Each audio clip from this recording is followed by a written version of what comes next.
আওয়ামী লীগ দল পুনর্গঠন করতে পারে, এতে কোনো সমস্যা নেই, তবে বিশৃঙ্খলা করার চেষ্টা করলে পরিণতি ভালো হবে না বলে হুঁশিয়ারি করেছেন স্বরাষ্ট্র উপদেষ্টা অবসরপ্রাপ্ত brigadier general doctor Sakhawat Hossain. সকালে আন্দোলনের সময় আহত আনসার সদস্যদের চিকিৎসার খোঁজ খবর নিতে রাজধানীর সিএমএইচ হাসপাতালে পরিদর্শন করেন স্বরাষ্ট্র উপদেষ্টা এবং এ সময় তিনি আন্দোলনে হতাহতদের ঘটনায় নিন্দা জানিয়ে তদন্তের আশ্বাস দেন। তিনি বলেন, আন্দোলনে প্রাণহানির ঘটনা তদন্তে আন্তর্জাতিক সহায়তা চাওয়া হবে। সাখাওয়াত হোসেন বলেন, সোমবারের মধ্যে লুট করা অস্ত্র থানায় জমা দেওয়ার নির্দেশ দেওয়া হয়েছে। 19 আগস্টের পর কারো কাছে এসব অস্ত্র পাওয়া গেলে কঠোর ব্যবস্থা নেওয়া হবে।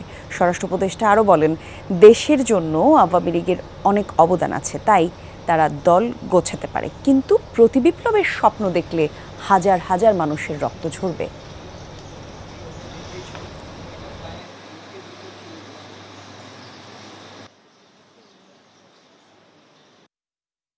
আপনারা আপনাদের পার্টি রিঅর্গানাইজ করেন, এই পার্টির অনেক অবদান আছে বাংলাদেশে, এটা আমরা ডিনাই করতে পারি না।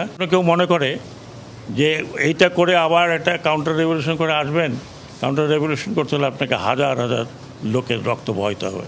যদি আপনারা সেই দায়িত্ব নিতে চান তাহলে নিন। এদেশের লোক এত তাড়াতাড়ি ভুলে নাই, সময় দেন হয়তো ভুলে যাবে, কিন্তু এত তাড়াতাড়ি ভুলে নাই।